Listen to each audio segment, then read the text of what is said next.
name is Pravin Dugel. I'm a retina specialist from Phoenix, and I'd like to welcome you to our finance panel, Financing Innovation, and I'd like to invite our panelists here. And this is a appropriate and exciting topic. When I was in training not so long ago, there was really no financing because there was no innovation, and that seems like it was just a few decades ago. And then we had some strategics that sort of looked into us in retina. And then we had companies that were mainly anterior segment companies that sort of stepped into retina and almost kind of stumbled by mistake. And now I think financing has matured, much like many of our companies have matured, and the whole strategy has become extremely interesting. So I'm really happy that we have a great group here, a very diverse group, and I'm sure they're open to speaking. This is not going to be one of those Robert Mueller hearings. This is going to be a open, robust, and loud discussion, I'm sure. So we have in order Emmett Cunningham, who doesn't need to be introduced, Ron Weiss, Firas Rahhal, Michael Keyoung, and Ash Khanna. So all different strategies, all different sizes of funds. So let me start with you, Emmett, and just move down from the very beginning just as an introduction. Can you introduce your fund and just your general outlook regarding retina and perhaps a little bit about your investment strategy? Sure. So Emmett Cunningham, most of you know me as Claris Ventures. We were acquired by Blackstone and now are Blackstone Life Sciences. Over the 14 years that we've been investing, we started out doing pretty much traditional venture, so all stages, biotech, device, diagnostics, everything, and then slowly migrated to just biotech and just late stage. So now we finance late drug development, phase 3, and commercialization primarily. Our typical investments are anywhere from $50 to $500 million. Ron? Yeah. My name is Ron Weiss, and I'm a managing partner along with Rob Rothman at InFocus Capital Partners. We're both ophthalmologists, but geographically separate, as I live here in Chicago, and Rob's a glaucoma specialist in New York. We are a life science venture fund headquartered in New York with a 90% mandate in ophthalmology. Although we had done several one-off deals in the past, we formed a formal venture fund a little bit over a year ago and have made 6 investments thus far. We have done or are doing diligence on over 100 opportunities, and that number continues to grow. We look at companies that have seasoned management, a unique or disruptive product, an attractive valuation, and a reasonable timeline to monetize. The timeline's very important to us because we know we're going to be evaluated on our performance, so that's key. We have an advisor board that's made up of ophthalmic thought leaders, both as practitioners and operators, as well as world-class financial advisors. All of our advisors are also investors. We recently closed on a strategic partnership with the ophthalmic CRO Aura Clinical, where they not only made an investment in the fund, but we have the full resources of their organization. This partnership has been a remarkable increase to our diligence process. We're very involved in the retina space as it represents the largest market within ophthalmology. 3 of our 6 deals that we funded have retinal applications, and we see opportunities in device, drug, diagnostics, AI, so we'll continue to stay and play in retina. So for us, as happy as we are that our glaucoma colleagues finally see some value in retina, you're a real retina guy. So what do you do? What's your fund? What's your first, investment? I'm giving Ron a fellowship, and he's already ready. Yeah, my name is Firas Rahhal. As he just said, I'm a vitreoretinal surgeon. I know a lot of the people in this room through that capacity, but I've been a partner at ExSight Ventures since we founded it in 2014. We made our first investment in 2016. We've made a total of 6 investments now, all in ophthalmology. The venture firm is small. It's not just focused in ophthalmology. It's essentially only ophthalmology with some caveats. It's a group of 7 people, 3 of which make up the investment committee, 2 vitreoretinal surgeons, myself being one, 2 attorneys, and 3 professional investment people who have background and history in venture capital and biotech. And we're certainly high on retina. The 2 physicians in the group are retina doctors, but we've invested in the front of the eye and in the back of the eye. We're always doing diligence in all areas in the eye, diagnostics as well, devices, drugs. We've made investments in all of those, and we're looking at all those. Again, we tend to be very small. We wait for the big boys like Emmett to come in much later and hopefully don't dilute the heck out of us, but early stage stuff typically. But that said, it turns out that with the right partnerships, the right co-investment, which we sometimes can achieve with some of our bigger LPs, you can get into, as a small group, into later rounds. We've done that a couple of times, and with some luck. But we invest on the smaller scale, $250,000 to $500,000 for an initial investment, with an equivalent amount generally for a follow-on investment in reserve. Usually that comes to pass if the company's doing well. And we just made our first investment out of our second fund, so our 7th or 6.5, because it was a follow-on. Our second fund we just started deploying capital from.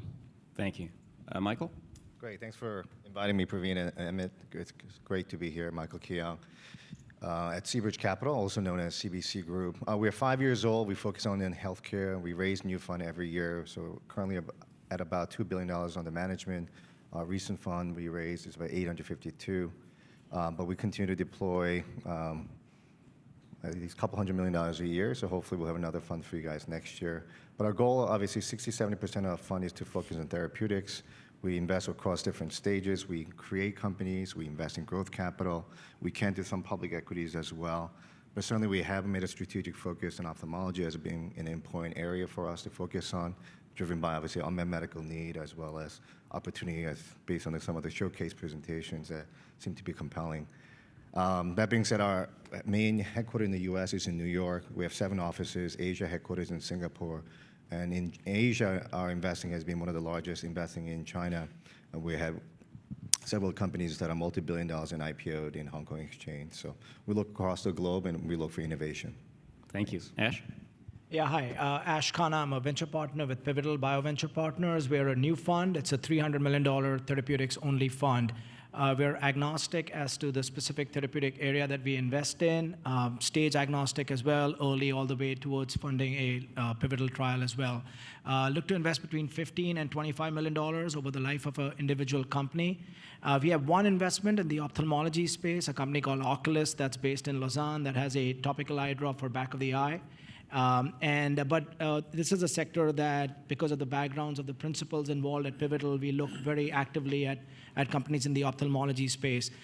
Previously, I was at SV Life Sciences, which is the founding investor in Ophtotech, as well as PanOptica. I'll give a shout out to Marty and Paul who are out here. So very familiar with the ophthalmology space based on investments I'd made previously at SV, and we continue that theme at Pivotal. The one thing that I will mention is that we have a sister fund that is Pivotal China. That's a $200 million fund that's focused on the Chinese market. Obviously, I don't need to stress the size of the market there and the unmet need. And so they are the model that they have is actually incubating and starting companies. And one of the areas that they've started a company in is in ophthalmology. So it's a company called Arctic Vision that Pravin is involved with that investment. And so their model there is that they look for innovation that's happening outside of China and then develop and subsequently commercialize that asset focused on the Chinese market. So multiple ways in which we are looking to invest in the ophthalmology field. So thanks, Ash. And we will talk about the OUS partnerships in detail. But it strikes me that there's a big difference in terms of the size of the funds and so forth. And Ron and Firas, I'm wondering, with a fund of your size, which is small and nimble, I'm sure, how do you manage to invest in diseases such as neovascular macular degeneration that are so costly, right? You've got $200 million for a phase 3 trial. Do you avoid those altogether? Do you seek certain diseases that may be more orphan-type diseases? How do you manage to get yourself there, or do you avoid it? No, we'll look at all comers at all stages. For later stage companies, perhaps because of the unique nature of our fund and the broader partners that we have within the fund, some later stage companies carve out a niche for us in order to allow us to participate. So that's been a great way for us to get involved in later stage companies, making a small investment, but still participating in something we believe in. Yeah, we've had the same experience with a couple of later stage investments. Not that we could bring that kind of cash to bear, but being cut in with a group that might have much more cash, but maybe not the same expertise in ophthalmology. We might share diligence and work together. But your first point is excellent. Not to be avoided, these are huge, big pools to swim in, wet AMD and DME, and everybody wants in. And we're aware of the concerns for a group our size in those areas. So, and I know you're going to get to this later, but for us, we will go into those spaces, but with the idea that we're hopeful that the management team of the company might be looking towards earlier exit with a strategic partnership or an acquisition, rather than going the distance where we might be overly diluted in those $100, $200 million rounds later. Got it. And for the three of you with the larger funds, are there certain diseases that you would be more attracted to? Are there certain diseases that you avoid altogether because it may be more riskier than others? Yeah, maybe I can take the first stab at this. So first of all, I think, we're very appreciative of the work that you guys do and do some of the heavy lifting to bring these more specialized deals to us, specifically in ophthalmology. But, I think for us, it's just about the unmet need at the end of the day. And so that's the focus, as opposed to finding indications that we look for to plow a lot of capital into. So we have been opportunistic, and we're going to remain opportunistic just based on the unmet need that's out there, as opposed to the indication driving our investment decision. And regardless of the stage of the company? Regardless, yeah, we're very agnostic. So we got involved with Oculus when they had very preliminary early clinical data. But we've looked at a lot of other companies, many of them that were presented today as well, where we got in and looked at companies at a preclinical, 18 months to an IND stage. Michael? Same with us. Obviously, it's driven by the unmet medical need, the science behind it. Hopefully, there's some clinical data, give us some more comfort, and correlated to that, obviously, there'll be a function of the check size we'll put in. So in the earlier stage, we put maybe a small bet first to see how that plays out. Obviously, if there's a robust clinical data, we're willing to write bigger checks. I mean, so far, biggest check we wrote is $160 million.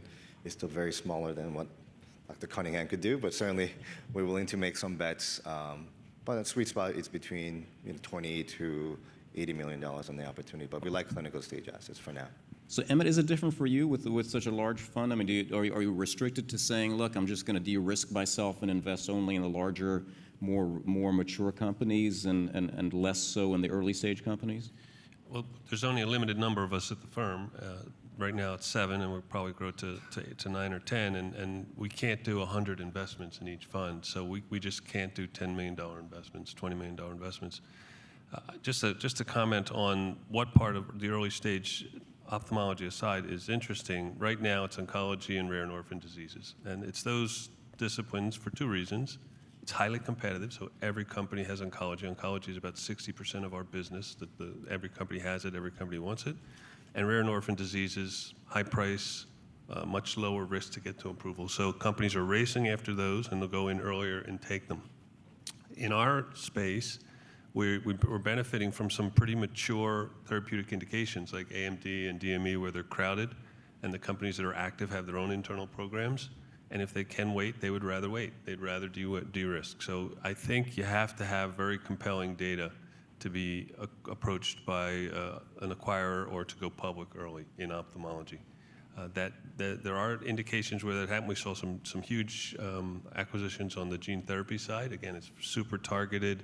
It's a technology that people think is the future, and so they want to get access to the technology for not just gene replacement, but also for delivery of therapeutics like REGENXBIO is doing and others, at Virum and others. So that's at least globally how I think. Right now, I still think gene therapy is something that if you're going to do early, you should look at. And the more targeted, the more predictive the animal model is, the better to go early. And I want to ask all of you, and this is for all of you, about, I understand the diligence of the assets, but one of the things that we don't talk about much is the management and the regulatory pathway. So let's start with the regulatory pathway. I wonder how you've seen in your investment career the regulatory pathway perhaps change, because I think it has changed quite a bit in terms of, what is viable to be approved or not approved in this country and outside the U.S. For instance, approving an orphan drug outside the U.S. seems to be so much easier than in the U.S. Is that attractive to you? How do you look at the regulatory pathway when you decide whether to invest or not? This is open for any of you.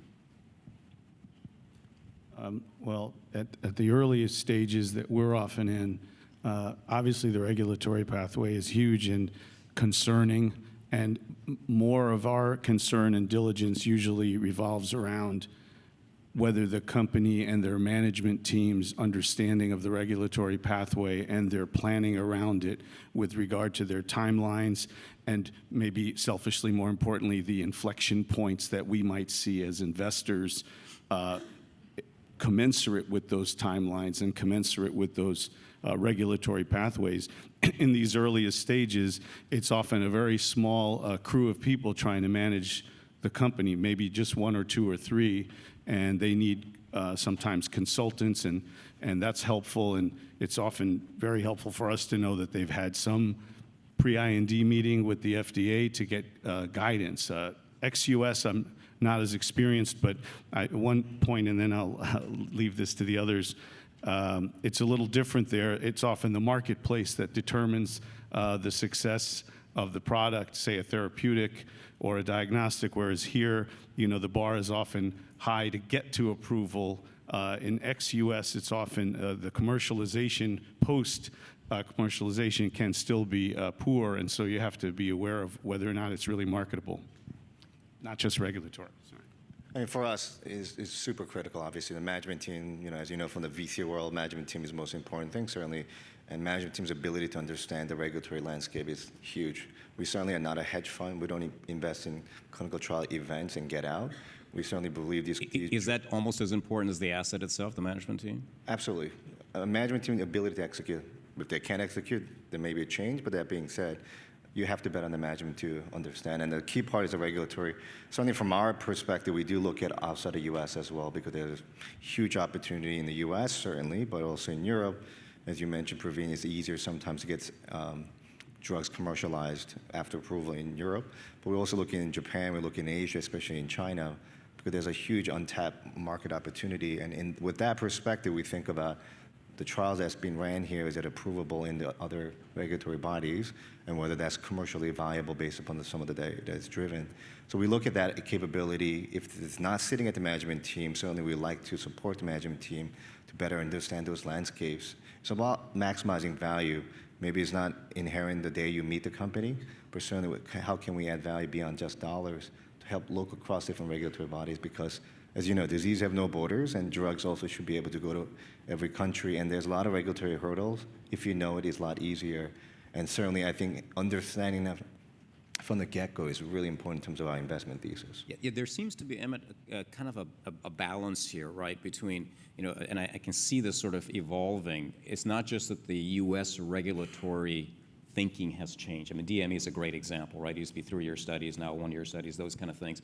But also the change in terms of where do you do your phase 1 studies and possibly phase 1B studies.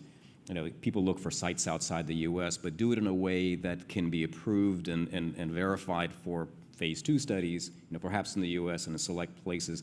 That kind of balance of doing stuff in the U.S. and outside the U.S. and making sure the regulatory pathway is such that it's open to U.S. and outside of U.S. How do you look at that when you assess a company?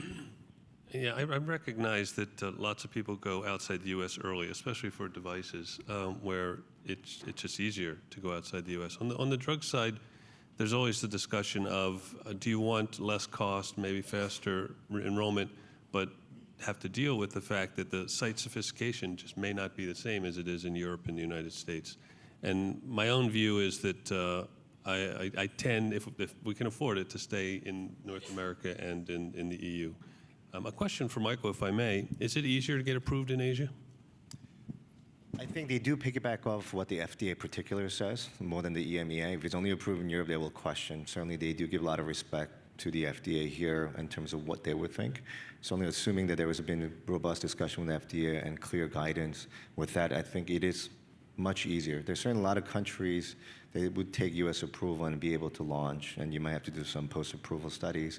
But most cases that not, you can. Only 2 countries in the world where you really can't enter without a separate in-country trial, that's in Japan and China. Right. But now they have so many changes in Japan, to a degree, but mostly in China, that you can get simultaneous approval if you incorporated patients in China as part of a global phase trial. So there is a lot of understanding and learning from the US FDA they'll glean from, but and with that, they'll be able to launch quicker in the other Asian markets. So with that, there is a lot of reverence here, and we certainly could leverage that for other markets. We've talked to the management team. We've got a lot to talk about, so I'm sort of making sure that I cover the bases that I want to touch here. One of the things that I really do want to talk about is biomarkers.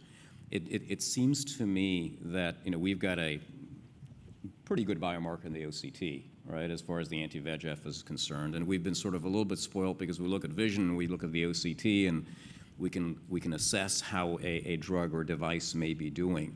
Now with the diseases that you've mentioned, we've talked about orphan diseases, we've talked about gene therapy and so forth. We're looking at other things, not just vision, right? We're looking at the maze, we may be looking at ocular blood flow at certain points. When you assess an asset, is it all about vision for you, and how do you take into account all these other biomarkers that we have now that may not have the same validation as vision? How do you take that into account? Or is it still just about vision for you? Well, that hasn't been clearly defined through the FDA yet, but we know that they're more open to looking at other things than endpoints of visual acuity of 3 lines. And so, especially in dry age-related macular degeneration, they're working to have other endpoints that are more sensitive to visual acuity. I don't think they have them there yet, but we're looking into opportunities that potentially could do that. Well, if we've talked about how important the regulatory pathway is, you're right. In dry AMD, that doesn't exist as yet, right? We've seen with Spark the maze being an approvable thing. We've seen with DR 2-step reduction being approvable, but all those things are just starting to get defined. So when you look at an asset where there's no clear regulatory pathway, how do you value that? I think those markers are very useful in doing the diligence, particularly early on the asset itself. You have to have something, and you have to apply some scientific clinical judgment to the quality of the asset, and that's what may be available in those earliest and even mid stages. But you have to have at least a sense from the management team, the CEO or their advisors, of how that's going to translate into currently definable FDA endpoints. Even if you and I know, and Ron knows as a physician, they may not make the most sense. They may be what's You're saying Emmett doesn't know. Emmett does know. He knows so much I can't even start to go down that path. We'll never stop talking. They are the reality, even though we know that visual acuity may not be the best measure. Yeah. Visual field testing may not be the best measure in certain glaucoma devices and drugs. But these other proxies or surrogates, some of them are great, some of them aren't so great, actually. You look at them clinically as a clinician and go, yeah, that's not very good. I think you need something more. But if it looks good clinically, like potential, then at least if they have a plan to formulate how to translate it into those definable FDA-type endpoints, that's probably good enough for us if we believe in the test itself. Yeah, I think that's a major issue because, at the end of the day, I think it's just serendipity that we found OCT, which happens to be a good biomarker for VEGF, at the same time. And it's just one of those real serendipitous events just happened historically. I mean, it wasn't planned. But then it's not a great biomarker for other things, right? There are other mechanisms of actions where it's not a great biomarker. And even for certain diseases like DME, there's a big disconnect. And I worry, quite honestly, about how we assess non-VEGF mechanisms of action, non-VEGF-A mechanisms of action, when we don't have a great biomarker and we don't want to be leaving good drugs on the table, whereas vision itself may not be terribly reliable in these patients. Emmett, you're going to say something good? Yeah, we use a lot of terms that are loosely overlapping, connected, but aren't always relevant. Biomarker, surrogate, proxy, non-validated endpoint, validated endpoint. At the end of the day, what's most important is the validated endpoint that the FDA has agreed to. If you're going after an indication where there's no predicate and you have to have a negotiation, you should have that negotiation early so you know what that validated endpoint needs to be. All the other stuff is helpful when you're trying to gauge target engagement, figure out a dose response and what dose you need to take forward clinically, a drug effect, et cetera. But trying to negotiate OCT with the FDA is fruitless. They will not accept OCT because it's not correlated strongly. And they've said that. They see everybody's data, and they said, we're not going to do it. It's not correlated. So as much as physicians, we like it and think it's fantastic and equal to vision, it's not anywhere near equal to vision. And we should recognize that. So I look at all that when I'm trying to decide to invest, but I have to believe that they're going to hit a validated registration endpoint.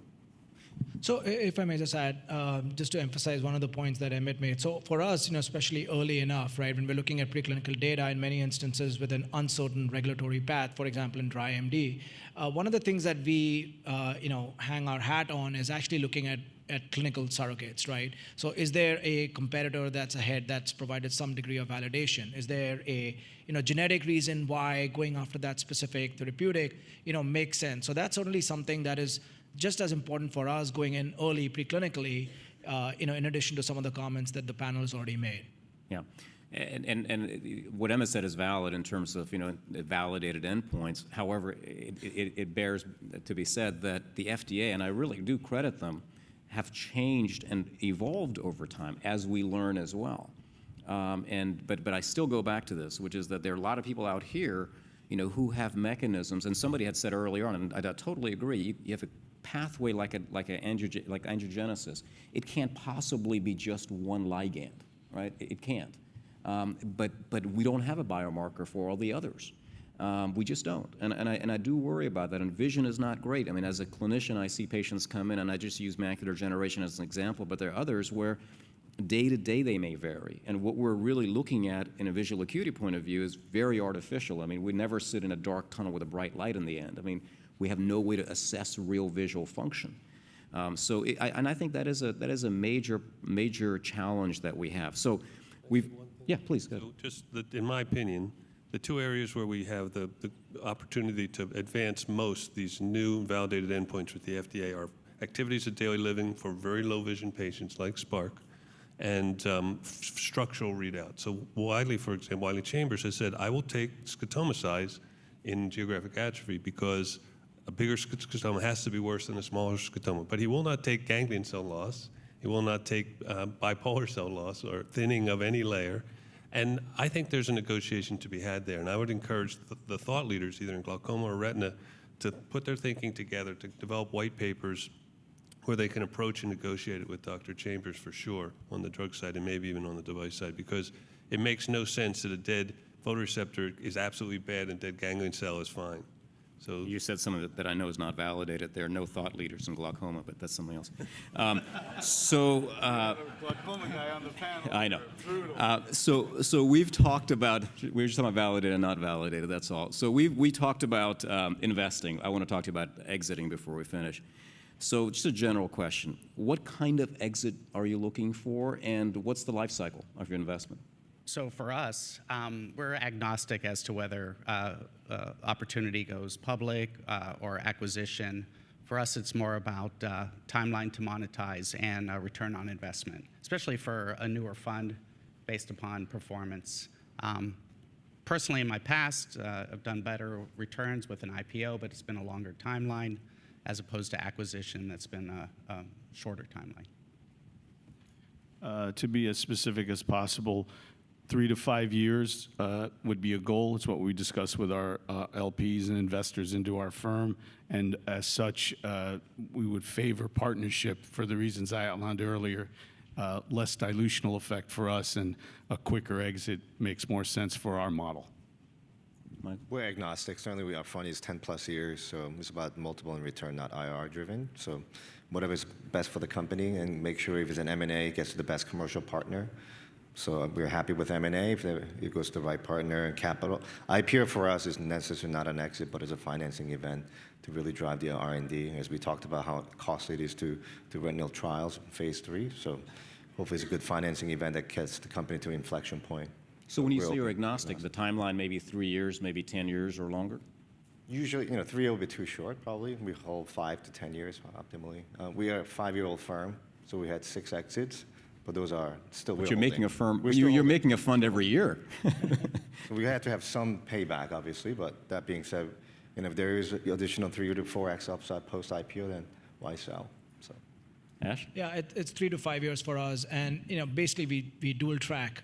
Once we have clinical data, we dual track M&A and IPO, and it keeps if you have the IPO option always on the table, it keeps the strategics honest as well. So we just tend to parallel track.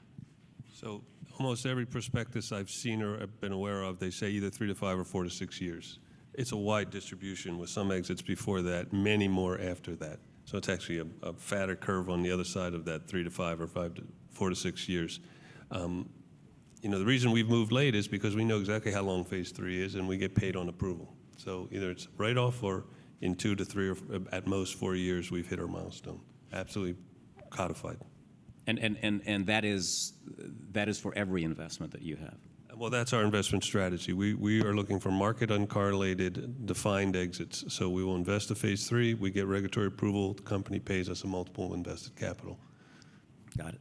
So in the last 10 minutes or so, there is something that I want to ask all of you, which I think is a really interesting trend that's going on now in terms of investing, which is partnerships with OUS entities, particularly entities in China, Japan, some in Korea, in exchange for licensing. So the company will get to keep the licensing privilege in the U.S. and in EU, but also is a pretty efficient way of getting access to capital.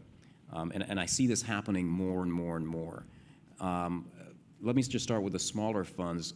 Where do you participate in this? Where do you see this going? What are the pros? What are the cons of this? And then I'll go to the bigger funds after that. So I agree with you. We've seen this trend happening. And for the most part, we've been okay with it because it does provide non-dilutive funding for the company. So, most companies we get involved in on the earlier stage, we like this happening. But you want to make sure that you partner with an entity that has the financial capacity, the expertise, and the resources to drive your program forward for that particular company. So that's been critical, finding that, and guiding expectations. So those are the pros. What are the cons of that, Ron? Expectations are not met on either side. And so, from the company standpoint, they have to do their diligence with who they're partnering. So. For us? On the we don't have a tremendous amount of experience with this, but on the con side, and we have 2 attorneys who are partners in our group with expertise in IP and other types of legal matters that relate to investment. The IP protection, as you've heard in mainstream media, would be one of the areas you'd have maybe some concern, not because of any specific location in the world, but where the jurisdiction will be and how conflicts might be negotiated and who will be the arbiter and that sort of thing. All that has to be kind of laid out, I think, more carefully, prospectively, especially if you're in the early stages and there's a lot of cash being needed from these folks. As long as the IP protection and other legal matters are prospectively delineated how they would be and I imagine as a small company, that must be a big con, right? That's a big con for us, potentially. It happens to be an area of expertise for us by coincidence because of the partnership that we formed. I don't think that was the purpose of why we formed it this way, but we have come across it once or twice with the Chinese. There are other countries that you mentioned, and everything has been fine, but we're a little nervous about that part of it.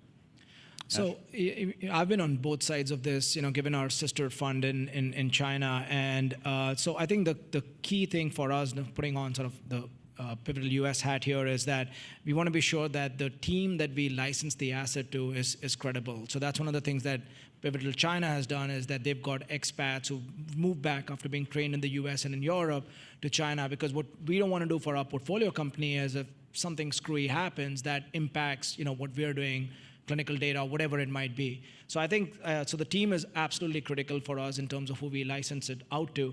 And I think just the other thing that we're very mindful of, again, from the Pivotal US standpoint is, strategics are paying more and more attention to the Chinese market, and whether we'll take, some sort of a haircut in the event of an M&A happening for our US or EU-based company because we've already licensed out Chinese rights. So just in addition to the other comments, those are just the two things that we're additionally mindful of. And so I find that very interesting, because what you've done is to kind of close the loop, I take it, right? Correct me if I'm wrong, because you've got Pivotal US here, you've got Pivotal China, you've got a company out there, under the umbrella of Nanfeng, but you've closed the loop in terms of having access to the capital in the Far East, but also having a partner that you're very familiar with. It's you, right? So it's a nice loop to have within. Is that basically what the idea is? Yeah, that's exactly right. And the team is top notch. It's extremely credible. And so being able to make those introductions to either an existing investment or companies we're looking at, it's a lot more seamless because they speak the same language.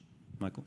So sure, as we have 7 offices in China, Hong Kong, and Singapore, as well as in the US. Same thing. I guess Pivotal just started doing this as well, but we've been doing it for some time. For our companies, I think we have several companies that are listed in Hong Kong Exchange, as an example, $2 3 billion market cap. And across our portfolio company, they've done 20 transactions in terms of partnerships.